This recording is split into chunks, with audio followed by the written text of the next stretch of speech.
শীতের সকালে ধোঁয়া ওঠা ভাপা পুলি খাওয়ার মজা সব স্বাদকে হার মানাবে।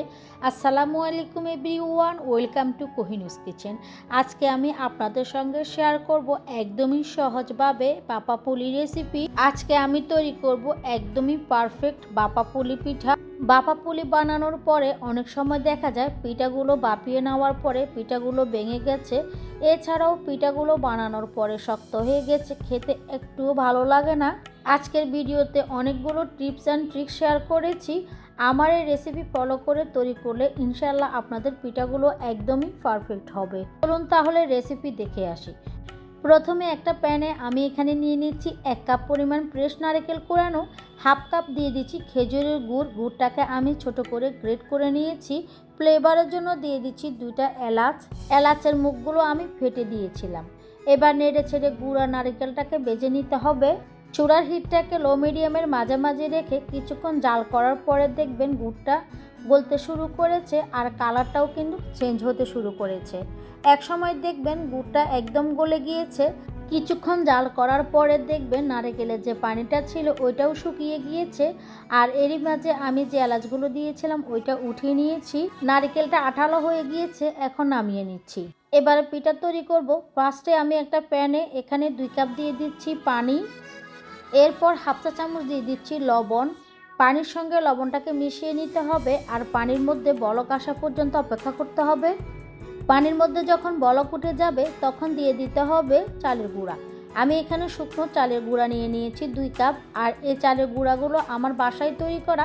আপনারা চাইলে বাইরের কেনা চালের গুঁড়া দিয়েও পিঠাগুলো তৈরি করে নিতে পারেন। আর ভেজা চালের গুঁড়া দিয়ে যদি ডোটা তৈরি করেন সেক্ষেত্রে 1.5 কাপ পানির মধ্যে 1.5 কাপ চালের গুঁড়াই দিতে হবে।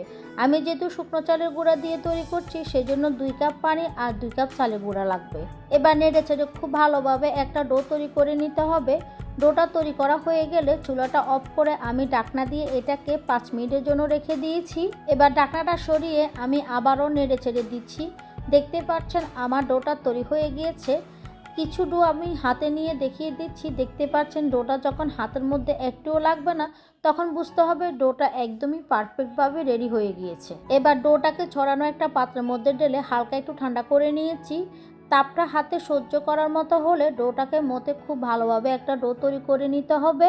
ডোটাকে খুব ভালোভাবে মথে আমি সফট একটা ডো তৈরি করে নিয়েছি। এখন 2 ভাগে ভাগ করে নিচ্ছি। আর ডোটাকে কিন্তু একটু সফট করে তৈরি করে নেবেন, এতে করে পিঠাগুলো একদমই পারফেক্ট হবে। তো একটা ডো আমি আলাদা করে নিয়ে নিয়েছি। এবার বোর্ডের মধ্যে নিয়ে উপরে কিছুটা পরিমাণে গুঁড়ি ছিটিয়ে বড় করে একটা রুটি বেলে নিতে হবে। তো আমি কিছুটা পরিমাণে গুঁড়ি ছিটিয়ে দিয়ে এখন একটা রুটি বেলে নিচ্ছি। রুটিটাকে এমনভাবে বেলে নিতে হবে বেশি মোটা বা বেশি পাতলা হবে না। তো রুটিটা আমার বেলা হয়ে গিয়েছে। এখন আমি রুটির পুরুত্বটা দেখিয়ে দিচ্ছি। ঠিক এরকম মোটা করে রুটিটাকে বেলে নিতে হবে। এবার এই বড় রুটিটাকে কেটে আমি ছোট ছোট করে রুটি কেটে নিব।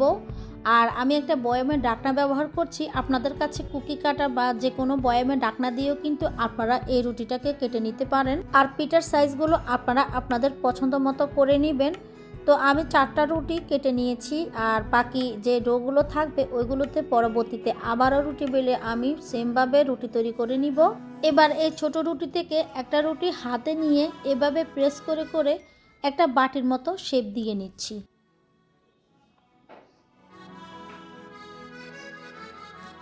বাটির মতো শেপ দেওয়া হয়ে গেলে এখন আগের থেকে যে আমরা নারকেলের পুরটা রেডি করে রেখেছিলাম পরিমাণ মতো রুটির মাঝখানে দিয়ে সাইডগুলোকে বন্ধ করে দিতে হবে। আর সাইডগুলোকে এভাবে হাত দিয়ে ডলে ডলে পাতলা করে নিতে হবে।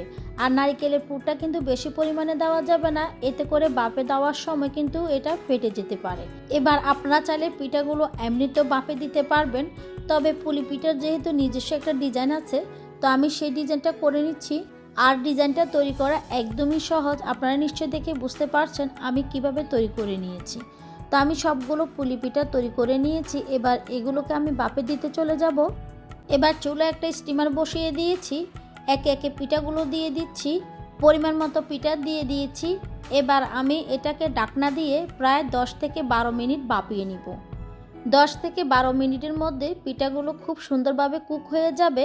এর থেকে বেশি সময় আর লাগবে না। দেখতেই পাচ্ছেন পিঠাগুলো খুব সুন্দরভাবে হয়ে গিয়েছে। পিঠাগুলোকে আমি স্টিমার থেকে উঠিয়ে নিয়েছি আর দেখতেই পাচ্ছেন পিঠাগুলো কত সুন্দর হয়েছে, একটা পিঠাও কিন্তু ভেঙে যায়নি। আমার মনে হয় শীতের এই সন্ধ্যা বা সকালে দোয়া উঠা যদি এরকম বাপা পুলি খাওয়া যায় তাহলে আর কিছুই লাগবে না। ভিডিও করতে করতে আমার এই পিঠাগুলো একদমই পুরোপুরিভাবে ঠান্ডা হয়ে গিয়েছে। দেখতেই পাচ্ছেন ঠান্ডা হয়ে যাবার পরেও পিঠাগুলো কতটা সফট এবং নরম তুলতুলে আছে। রেসিপিটা আপনাদের কাছে কেমন লেগেছে আমাকে অবশ্যই কমেন্ট বক্সে কমেন্ট করে জানাবেন। আর আমার এই রেসিপিটা ফলো করে একবার হলেও তৈরি করবেন, আশা করছি আপনাদের কাছে খুব ভালো লাগবে। তো আজকে আর কথা বাড়াচ্ছি না, আজকের মতো এখানে বিদায় নিয়ে নিচ্ছি। সবাই অনেক বেশি ভালো থাকবেন, সুস্থ থাকবেন, সবাই সবার জন্য দোয়া করবেন। আল্লাহ হাফেজ।